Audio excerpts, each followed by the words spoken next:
Namaste and welcome to a 20-minute yoga practice.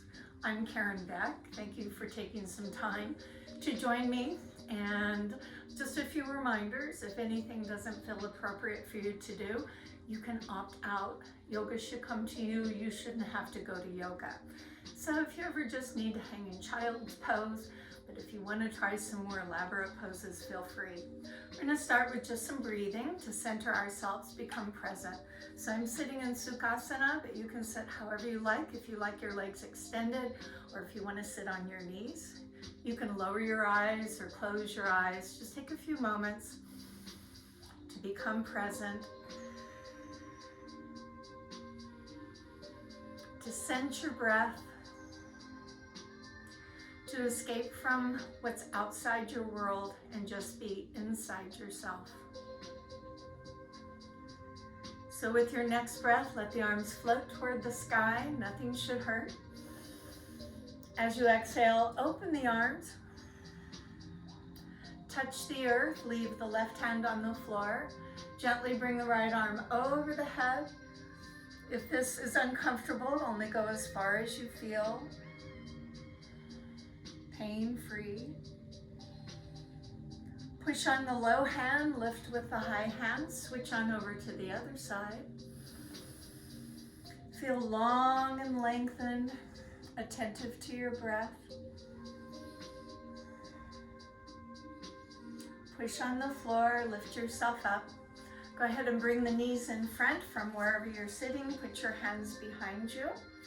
And we'll let the knees drop from side to side. Just a gentle twist, nothing too crazy, too far, too fast, too soon.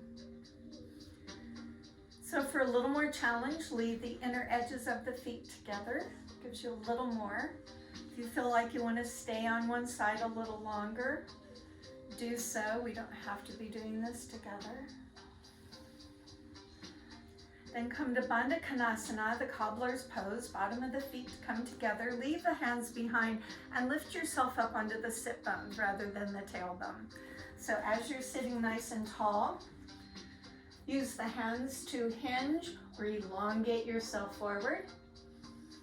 And if you're very tight through the hips, and this is as far as you can go, so be it. You can move the hands forward and let yourself fall forward gently. If your heads go to the floor or to your feet, that's great. And if they don't, that is also great.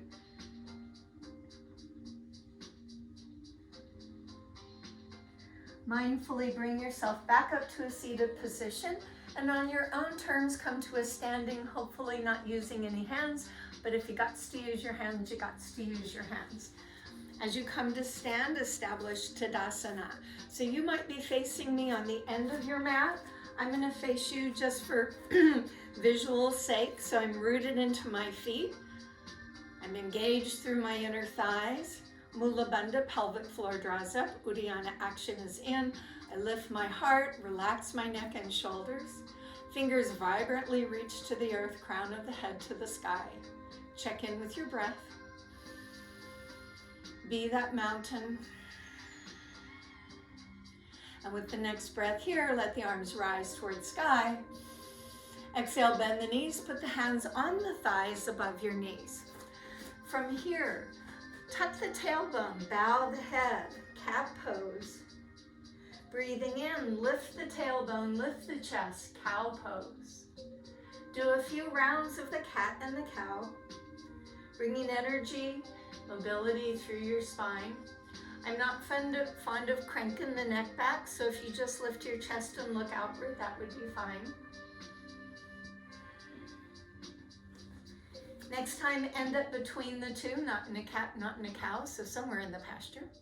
Let the chest come down onto the thighs, and if you're using something like blocks, use them, otherwise put your hands on the floor. Take your right foot back, wiggle, wiggle, wiggle, wiggle, slide. Bring your hands in line with that front foot. Take a few moments just to open through the groins, lifting through the chest. Front knee ought not go over your front foot. As you shift onto your hand away from the opposite leg, so if your left leg is in front, then your right arm is over, or vice versa. And then let the arm of the leg in front gently lift toward the sky. Take a breath in. As you exhale, put the hand down. Inhale, lift the hips. Exhale, bend the back leg, step forward. Drop the hips, lift the chest, move the hands to the thigh. Go to your cow. Tuck under with the cat. Breathing in and breathing out, and then coming between the two. So pausing, lowering the hands to the sides of the feet, lifting the chest, stepping your other foot back. So wiggling so your front leg is above. So if it feels like you already did this side, then it's time to put the other foot in front. Shift onto your opposite hand, and then let your front hand, the hand adjacent to the front leg, up toward the sky. Check your breath. Breathing out, let the high hand come down. This time when you lift the hips, step your front foot to the back foot and move into a plank or a push-up position. Keep your chin up. Keep your shoulders anchored. You can be on your toes, you can be on your knees. Hug the elbows in, anchor the shoulders down, little bend, little straight. From the toes, little bend, little straight. Knees or toes, lower yourself softly down onto the floor and relax the toes. Without pushing on the hands, baby cobra, and release, breathe out. Again, breath in. If you want to do cobra, apply a little pressure with your hands. And exhale, come down. Turn the toes under, leave the knees down. Pop your hips up a wee bit. Keep your elbows in and do the best you can to then press yourself away from the mat. Lift to the toes, hips go up, look back towards your feet. Take 2 small steps forward. For your first down dog, perhaps bend your knees. Arms are straight, eyes to your thighs. In lieu of a down dog, you can always come to child's pose if you'd rather. Take 2 more breaths. Then return to your downward dog. On the next inhale, the heels go up high. Bend the knees, sit back, look forward to your hands. Decide how you want to move your feet forward. You can walk, you can step, or you can softly float your feet to the fingers. Drop the hips, lift the chest. Imagine a little pillow between the legs. Extend the arms forward, modified chair pose. If you're free in the shoulders and the back, you can extend the arms. If you want more challenge, close the hands.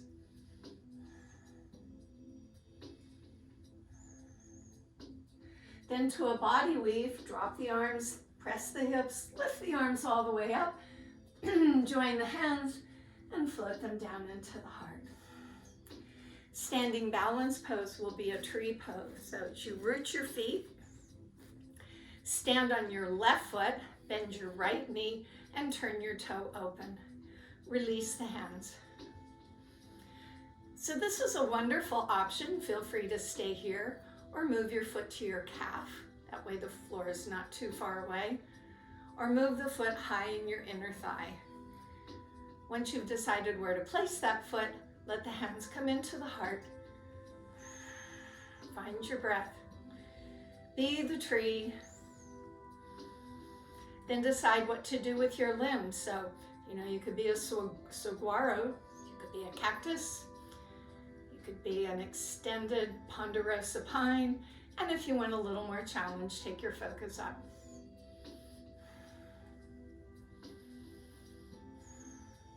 Let the hands move to the heart, step the foot down, feel that calm that comes rushing. Hold on to that calm as you now root into your right foot and bend the left knee. Turn the knee open. It will go as far as it goes for you. Either leave the toe, put the foot at the ankle, or place the foot high in the inner thigh. Your choice. And then open those arms. Root down into the earth, but lift to the sky as a tree would find itself growing year after year after year.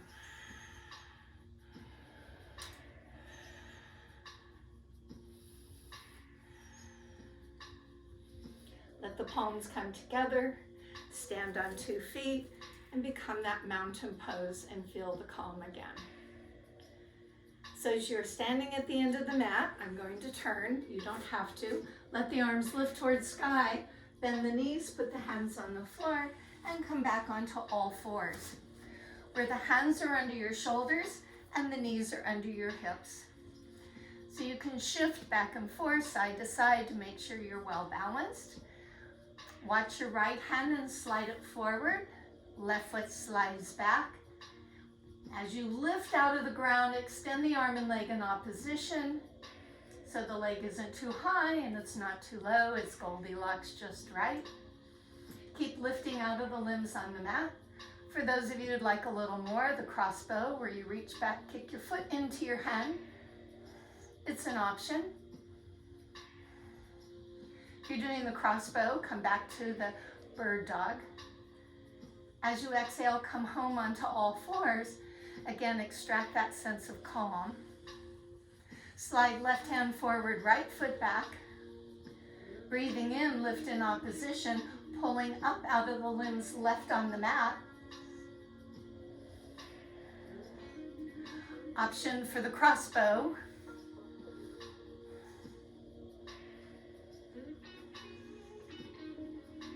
If you did the crossbow, return to the extended bird dog. And as you exhale, come home, part the knees. Sit the hips back as your knees allow, and slide the hands forward. So I'm assuming you're on your own mat, so you can let your head rest on that mat.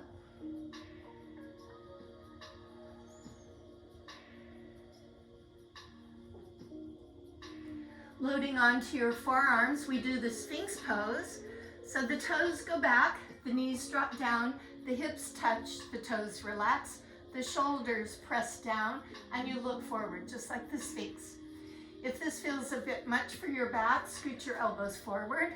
You'll have a little more grace. Otherwise, here, and then lift your belly up.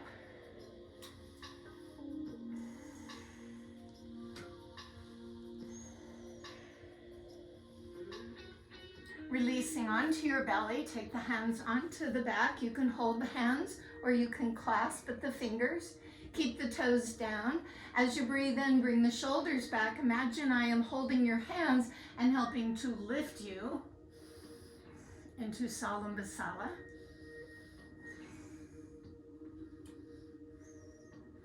Release the hands under the shoulders. Turn your toes under. From the knees, as you did before on your toes, press yourself up and away from the mat and into your second down dog. Leave the right foot on the floor. Lift your left leg in the air.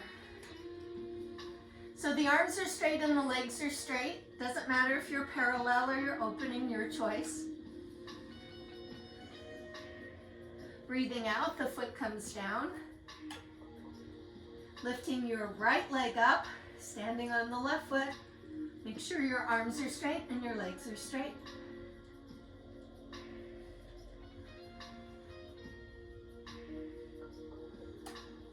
Into downward dog.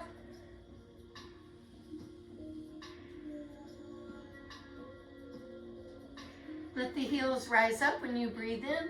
Bend the knees, sit back. You can walk, you can step, and then on your own terms, take a seat. And then we will do a little hip stretching with a twist. So you can leave the right leg extended and cross the left leg over, or you can tuck that right leg under, but not to sit on it, so both of your bums are on the earth. Hold on to the front knee, and if your foot is popping up, scoot it in front of your shin. Let the right hand hold the left leg. Release your left hand. Left shoulder goes back. Breathe in, get tall. And breathe out, turn just a little bit. So take in everything around your space. While holding the knee, either with the hand or the arm or the upper arm, turn your shoulder and turn a little bit further.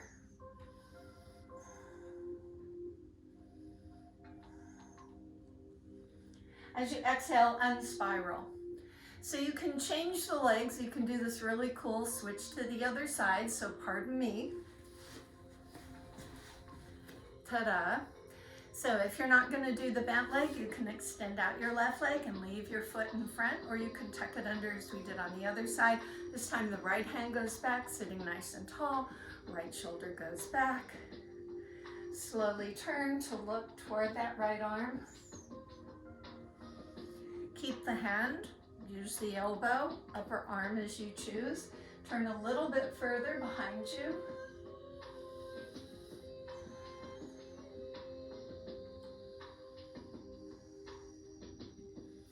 As you exhale, return center, and then we'll open our legs out into a straddle. So some people go far out, which is a term we should all start using again. Hands go behind, the chest comes up nice and tall. Think of little toes opening. Again, you want to lead with the heart, not with the head. So if you just go a little bit far forward, that's fine. If you go a little further, if the hands aren't doing anything, then you can go forward to here.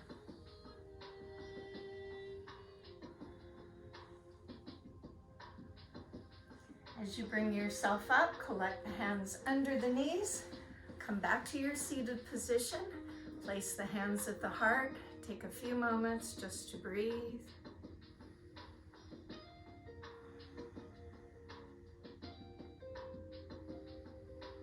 And the light in me honors the light in you.